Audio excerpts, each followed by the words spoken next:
Hey everyone, welcome back. So today's video I've got a full set for you guys. I've already filed into shape, dehydrated, and I'm applying my second coat of primer. I apply the acid-free Attract primer, and I always apply 2 coats. That way I find it's less lifting. And then I just go in and I place a small to medium size bead near the apex area, and I pat it side to side, making sure it's not touching my sidewalls, and then I brush it down the nail and making sure that it is a nice, smooth, neat application. That way it's just less filing to do in the end, and then you can always have that flush look, and then that more of a professional, natural looking as well. So I'm making sure and I'm patting it down. In this whole video, guys, literally everything is in real mode. Nothing is sped up. I've left it all how I usually work and how my speed is for you guys to see how I work myself. And then the second bead I place near the cuticle area, slightly tilting the finger downwards so the product doesn't go back into the cuticle. That way it's, like I said, it's less lifting that you will cause, and then it won't flood the cuticle area either. So just making sure you tilt it down just slightly, and it gives you that extra bit of help. If there's any areas that you feel the need that are a bit more thinner or need that little bit more application, then by all means add it to those areas that do need it on, and especially around your apex, making sure it's not too thin. If your apex area is too thin, then that's how you will have your breakage. So yeah, that's what I'm doing at the moment, and then I'm just applying it to the other nails as well. There's some parts of the videos where I kind of went out of frame, so I've just cut them bits out because you're not going to see it anyway, so I thought I'd cut some of them bits out. So I do apologise about that, guys, because I didn't actually realise till the end when I was watching back that I did it. So yeah, as you can see, I'm just smoothing it out, making sure it's all neat, not touching your sidewalls.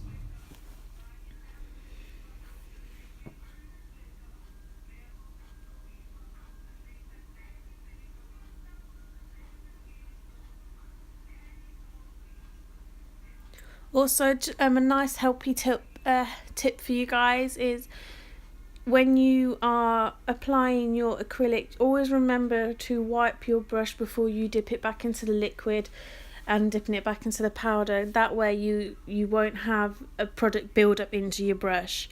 I don't know if some people find that if the bristles on your brush tend to have like dried product in there, it's because you're not cleaning it properly and you're not wiping it before you dip it back in there.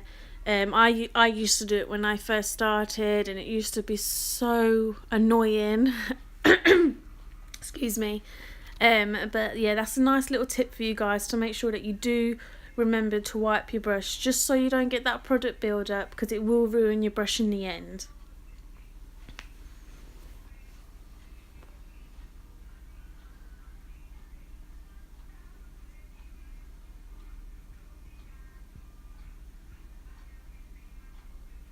And I'm also apologising, guys, if you do see my head. I didn't zoom in as much, or I don't know what I was doing, but yeah, I do apologise about that.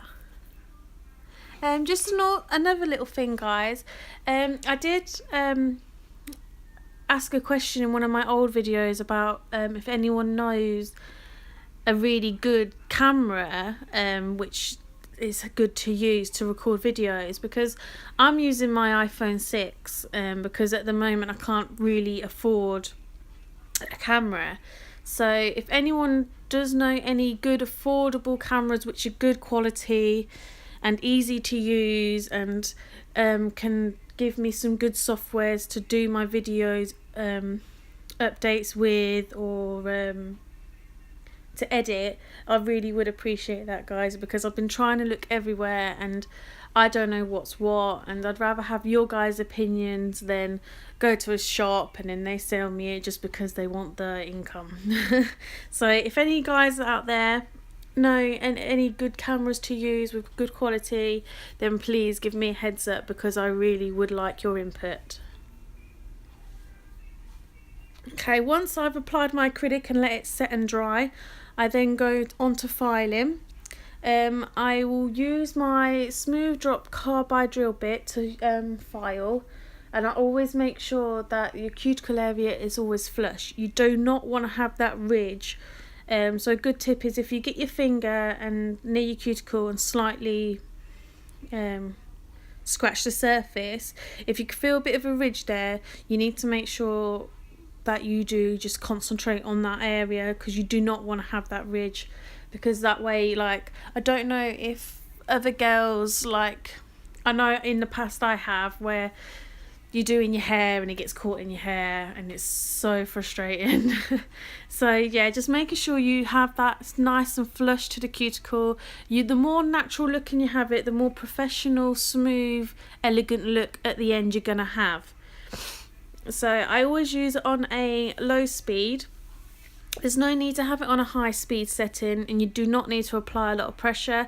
The file does all the work for you. So always making sure that you do not stay in the same area, as it will cause a heat friction, and it's discomfort for yourself and it's discomfort for your client, and you don't want to have burn marks onto your nails, because it will hurt. I've done it before on myself, and it does hurt.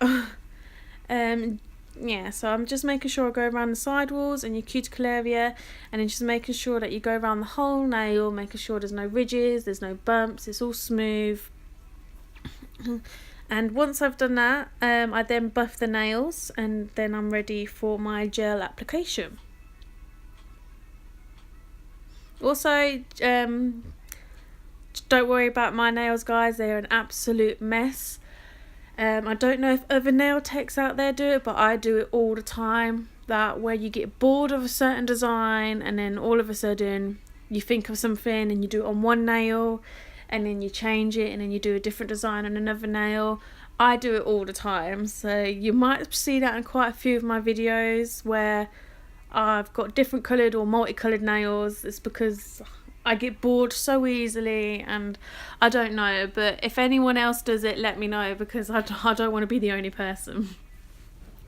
So the gel polish I'm using is a Sister Gel polish, and it's quite a dark navy blue. Now the trick with gel polishes that I've learned is you must apply thin coats. If you do not apply thin coats and it's too thick, then it's not going to cure fully into your lamp, and in that way it will cause little creased marks, and then down the line that you'll find that it starts peeling and starts chipping easy. So making sure you apply thin coats, and I cure each layer in my LED lamp for 30 seconds, and then I always cap on my last coat, because I tend to find that if you cap like twice, it loses the shape of the nail, and it doesn't look as natural or a nice finished touch to it. So I find, me personally, that I always cap on my last coat. Now I think I done 3 coats in total, because I didn't find it was that opaque at the end result. So I think with this one I done 3 coats. Once I've done my 3 coats on all nails, because it still has a tacky layer, I got my glitter, and my client wanted glitter around the tips fading downwards.